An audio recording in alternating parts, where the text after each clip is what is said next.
안녕하십니까? 삶의 지혜와 깊이를 더하는 이야기에 오신 것을 환영합니다. 오늘 우리는 신앙의 여정에서 가장 중요한 질문 중 하나를 마주하게 될 것입니다. 바로 우리 믿음의 핵심은 무엇인가? 그리고 무엇이 우리를 진정으로 경건한 삶으로 이끄는가? 입니다. 오늘 이야기가 여러분의 마음에 깊은 울림을 준다면 하나님의 은혜를 나누는 마음으로 이 채널을 구독하고 주변에 공유해 주십시오.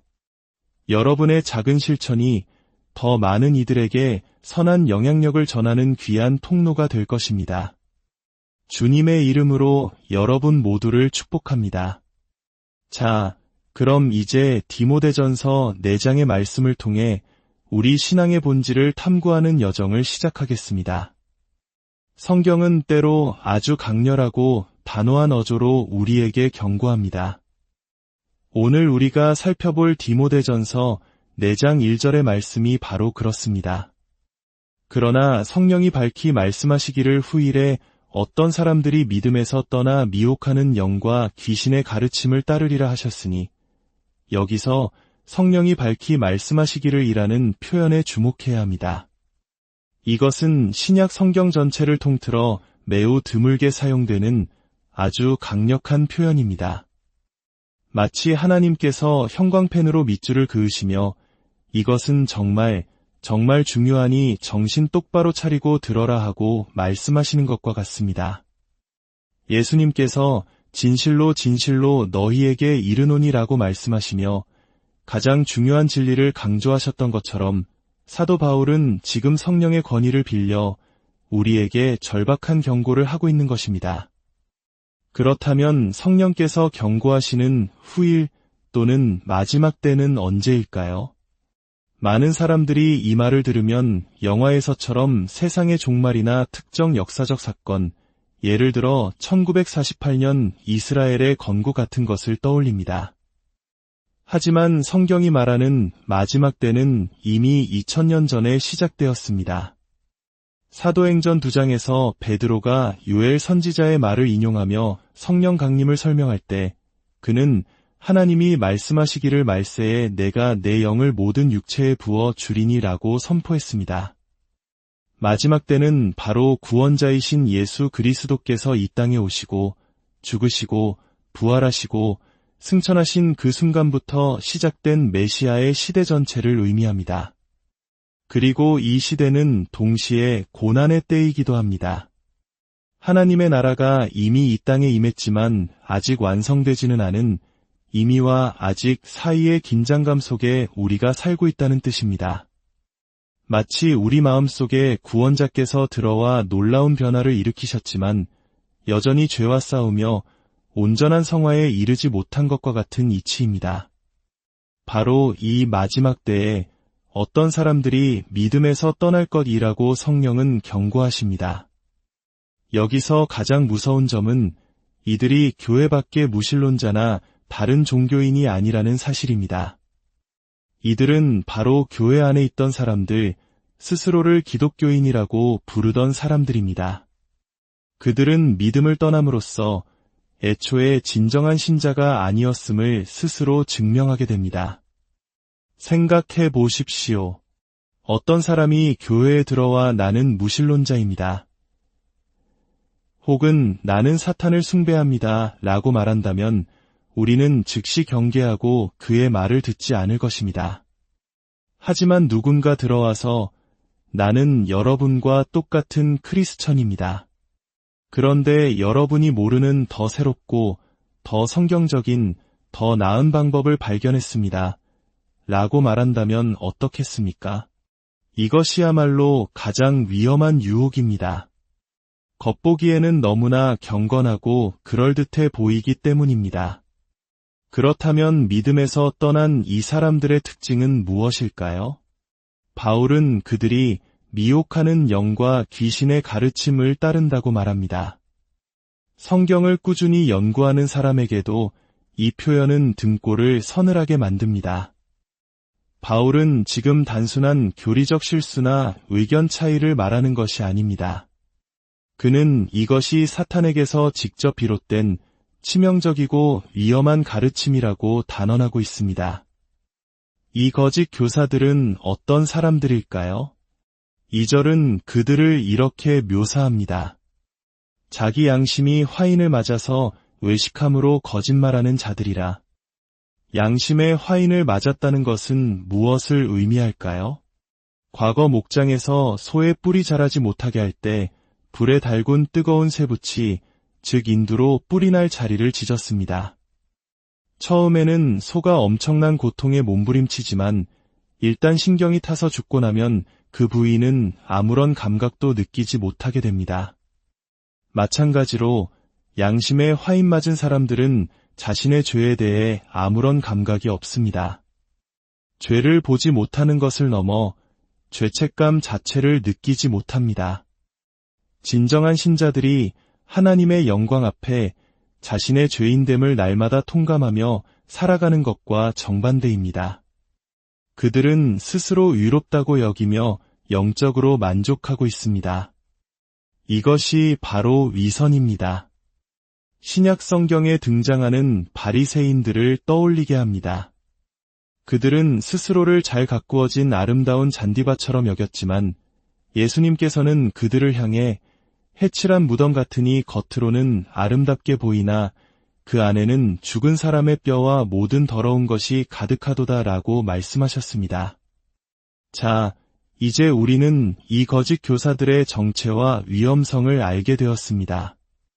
그렇다면 그들이 가르치는 귀신의 가르침이란 구체적으로 무엇일까요? 아마 적그리스도에 대한 이야기나 예수님의 신성을 부인하는 끔찍한 이단 교리를 예상하셨을 겁니다. 하지만 3절의 내용은 우리의 예상을 완전히 빗나갑니다. 혼인을 금하고 어떤 음식물은 먹지 말라고 할 터이나 음식물은 하나님이 지으신 바니 믿는 자들과 진리를 아는 자들이 감사함으로 받을 것이니라. 정말 뜻밖이지 않습니까? 성령의 엄중한 경고, 사탄의 가르침, 화인 맞은 양심과 같은 심각한 이야기를 하다가 갑자기 결혼과 음식 이야기가 나오다니요? 이 구절이 오늘날 우리와 무슨 상관이 있을까요? 우리 주변에 결혼을 금지하거나 특정 음식을 먹지 말라고 가르치는 교회가 흔한 것도 아닌데요. 하지만 바로 여기에 우리 모두의 마음속에 도사리고 있는 치명적인 함정이 숨어 있습니다. 겉보기에는 사소해 보이는 이 문제가 귀신의 가르침이라고 불릴 만큼 심각한 것일까요? 그 답을 찾기 위해 우리는 잠시 시간을 거슬러 바로 앞장인 디모데전서 3장으로 돌아가야 합니다. 3장 15절에서 바울은 교회를 살아계신 하나님의 집이요 진리의 기둥과 터라고 정의합니다. 교회는 개인적으로나 공동체적으로 하나님의 진리, 즉 복음을 수호하고 선포해야 할 거룩한 책임을 부여받았습니다. 그리고 16절에서 그 진리의 핵심이 무엇인지 장엄하게 선포합니다. 크도다 경건의 비밀이여 그렇지 않다 하는 이 없도다. 경건의 비밀이란 무엇일까요?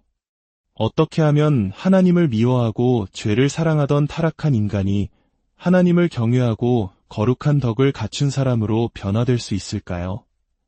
이것이야말로 우주 창조보다 더 위대한 기적입니다. 하나님은 무에서 우주를 창조하셨지만 사람을 구원하실 때는 완전한 부패와 타락 속에서 새로운 피조물을 만들어내시기 때문입니다. 페루에서 사역하던 시절 아주 악명 높은 변호사 부부가 있었습니다.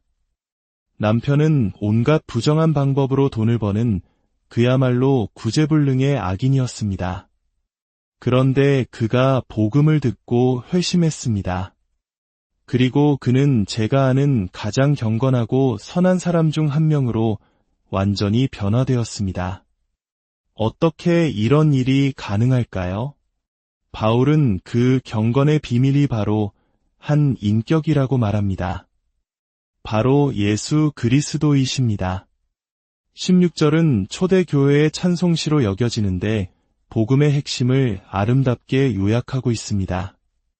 그는 육신으로 나타난 바 되시고 영으로 의롭다 하심을 받으시고 천사들에게 보이시고 만국에서 전파되시고 세상에서 믿음바 되시고 영광 가운데서 올려지셨느니라. 이것이 바로 경건의 비밀입니다. 한 인간을 진정으로 하나님 보시기에 경건하고 거룩하게 만들 수 있는 유일한 진리는 바로 예수 그리스도의 복음입니다. 복음은 우리를 구원하는 입문 과정이 아닙니다. 복음은 우리를 구원하고 우리를 거룩하게 만들고 우리의 삶을 변화시켜 그리스도의 형상을 닮아가게 하는 하나님의 유일한 능력입니다. 오늘날 교회의 가장 큰 문제 중 하나는 우리가 로마서 1장 16절의 말씀, 즉 이 복음은 모든 믿는 자에게 구원을 주시는 하나님의 능력이 됨이라는 것을 구원에만 한정시킨다는 점입니다. 구원받을 때는 복음의 능력을 전적으로 믿지만 거룩한 삶, 즉 성화의 과정에 들어서면 우리는 온갖 다른 방법들을 찾아 헤매기 시작합니다. 스스로 규칙을 만들고 프로그램을 만들고 여러 가지 방법을 동원해 스스로를 거룩하게 만들려고 했습니다. 그러나 성경은 분명히 말합니다. 우리를 구원한 바로 그 복음이 우리를 거룩하게 만든다고 말입니다. 이제 이 거대한 문맥 속에서 다시 디모데전서 4장 3절을 봅시다. 혼인을 금하고 어떤 음식물은 먹지 말라고 할 터이나 이제 이 말씀이 왜 그토록 위험한지 이해가 되십니까? 이 거짓 가르침의 문제는 결혼이 나쁘다거나 특정 음식이 부정하다고 말하는 데 있는 것이 아닙니다. 진짜 문제는 그들이 경건에 이르는 길을 복음이 아닌 다른 것으로 대체하고 있다는 점입니다. 그들은 예수 그리스도를 믿는 믿음과 그분의 은혜 대신 결혼하지 않는 것, 특정 음식을 먹지 않는 것과 같은 인간의 행위나 규칙을 통해 거룩해질 수 있다고 가르칩니다. 이것은 복음의 핵심을 정면으로 공격하는 행위입니다. 제가 페루에서 사역할 때 겪었던 일입니다.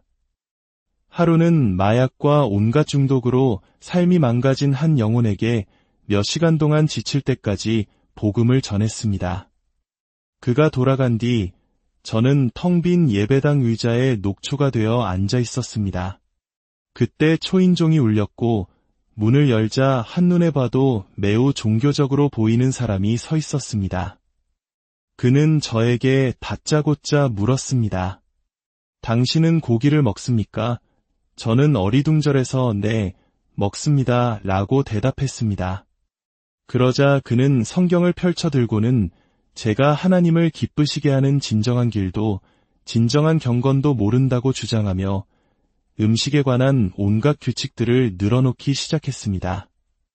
놀라운 것은 그의 말 중 일부는 사실이었다는 점입니다. 저는 분명 더 건강하게 먹을 필요가 있었습니다.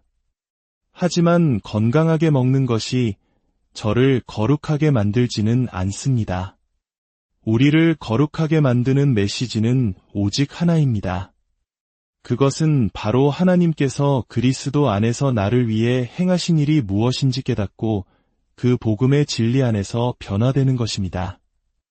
만약 우리가 이 중심에서 벗어나 다른 어떤 것에 초점을 맞추기 시작한다면 그것이 아무리 선하고 좋아 보이는 것일지라도 우리는 믿음에서 떠나 귀신의 가르침으로 기울어지기 시작한 것입니다. 이것은 오늘날 우리에게도 동일하게 적용됩니다. 우리의 신앙생활에서 복음의 자리를 차지하고 있는 것은 무엇입니까? 어떤 사람들에게는 올바른 자녀 교육 방식이 복음이 됩니다. 홈스쿨링이나 특정 교육 철학이 자녀를 경건하게 키우는 유일한 길이라고 믿습니다. 하지만 자녀를 위대하게 만드는 것은 홈스쿨링이 아니라 예수 그리스도의 복음입니다. 어떤 사람들에게는 도덕성과 품위가 복음이 됩니다. 자녀들에게 예에 바르게 행동하고 단정하게 옷을 입고 올바른 사람이 되라고 가르칩니다. 이 모든 것은 분명 필요한 가르침입니다. 하지만 만약 우리의 신앙이 이런 외적인 행동 교정에만 초점을 맞추고 있다면 우리는 자녀들에게 바리새인의 누룩, 즉 귀신의 가르침을 전수하고 있는 것일지도 모릅니다. 우리가 자녀들에게 가르쳐야 할 핵심은 이것입니다. 아들아, 딸아, 위대하신 하나님을 보아라. 그분께서 너를 위해 무슨 일을 하셨는지 보아라.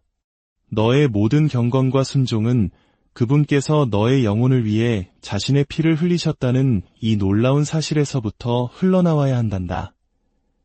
아내가 왜 남편에게 순종해야 합니까? 그것이 성경적 원리이기 때문이기도 하지만 근본적으로는 예수 그리스도께서 그녀의 죄를 위해 죽으셨기 때문입니다. 남편이 왜 아내를 사랑하고 가족을 위해 시간을 내어야 합니까? 훌륭한 가장이 되기 위한 윤리 강령 때문이 아니라 예수 그리스도께서 그의 죄를 위해 죽으셨기 때문입니다. 우리의 모든 삶의 동기는 예수 그리스도와 그분의 복음에 대한 충성에서 비롯되어야 합니다. 그렇지 않으면 우리 가정과 교회는 행위는 완벽하지만 사랑은 없는 자기의로 가득 찬 바리새인들의 모임으로 전락하고 말 것입니다. 한 번은 신학적으로 매우 엄격한 목사님들과 식사를 하고 있었습니다.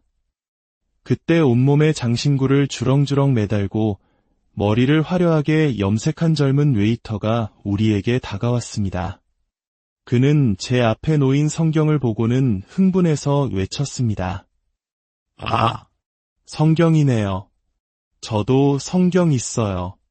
제가 하나님을 찾고 또 찾았는데 마침내 그분을 만났어요. 그 순간 제 옆에 있던 목사님들의 얼굴은 싸늘하게 굳어졌습니다. 아마 속으로는 인간은 하나님을 찾지 않는다. 하나님이 우리를 찾으시는 것이다라는 교리적 잣대를 들이대고 있었을 겁니다. 하지만 저는 그 젊은이에게 말했습니다. 정말요? 하나님을 찾으셨다니 정말 좋은 소식이네요. 그는 자신의 과거와 삶의 변화에 대해 신나게 이야기했습니다. 그가 떠난 후 저는 굳은 표정의 목사님들을 보며 말했습니다. 목사님들, 교리적으로 모든 명칭을 정확히 알지만 실제로는 하나님을 만나지 못한 것보다 그 명칭은 잘 몰라도 실제로 하나님을 만난 것이 훨씬 낫지 않습니까? 하나님께서 이 젊은이의 삶에 놀라운 일을 행하셨습니다. 그렇습니다. 그 젊은이는 아직 다듬어야 할 부분이 많을 것입니다. 하지만 그의 삶에 일어난 가장 중요한 변화는 복음으로 인해 시작되었습니다. 그렇다면 우리가 할 일은 우리의 작은 기준과 잣대로 그를 판단하고 혼란스럽게 하는 것이 아니라 그에게 더 깊은 복음을 가르치고 사랑으로 그를 돕는 것입니다. 사랑하는 성도 여러분, 이것이 바로 바울이 오늘 우리 모두에게 하고 싶은 말의 핵심입니다. 기독교 신앙의 몸통, 핵심, 본질, 기초가 되는 예수 그리스도의 복음에서 결코 떠나지 말라는 것입니다. 우리 각자는 다른 은사와 관점을 가지고 있습니다. 그것이 우리를 하나의 몸으로 만듭니다. 하지만 우리 교회가 그리고 우리 각자의 신앙이 세상에 알려져야 한다면 그것은 특정한 생활 방식이나 교육 철학, 정치적 입장 때문이어서는 안 됩니다. 오직 예수 그리스도의 복음 때문에 알려져야 합니다. 복음은 우리가 가진 전부입니다. 우리를 구원하는 유일한 능력입니다. 지금 이 말씀을 듣고 있는 당신은 진정으로 그리스도를 인격적으로 만나셨습니까? 아니면 그저 전통과 습관에 따라 교회에 다니고 있지는 않습니까? 당신의 삶이 진정으로 변화되고 있습니까?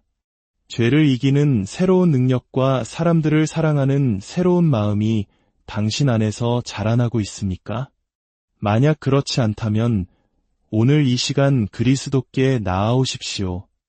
복음은 술집에서 나오는 사람들에게 그들의 옷차림이나 생활 습관을 지적하는 것이 아닙니다.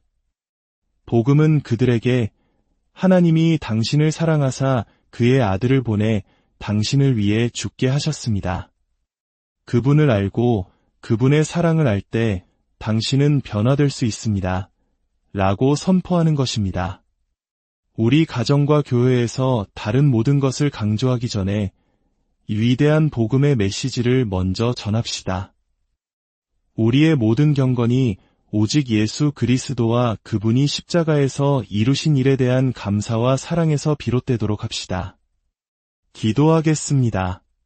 아버지 하나님, 우리 신앙의 중심이 오직 예수 그리스도의 복음이 되게 하여 주시옵소서. 세상의 수많은 좋은 것들과 중요한 가치들이 복음의 자리를 대신하지 않도록 우리 마음을 지켜주옵소서. 우리를 구원하시고 또한 거룩하게 하시는 복음의 능력을 날마다 깊이 깨닫고 경험하게 하시며 그 위대한 사랑에 감격하여 주님을 섬기고 이웃을 사랑하는 삶을 살게 하여 주시옵소서. 예수 그리스도의 이름으로 기도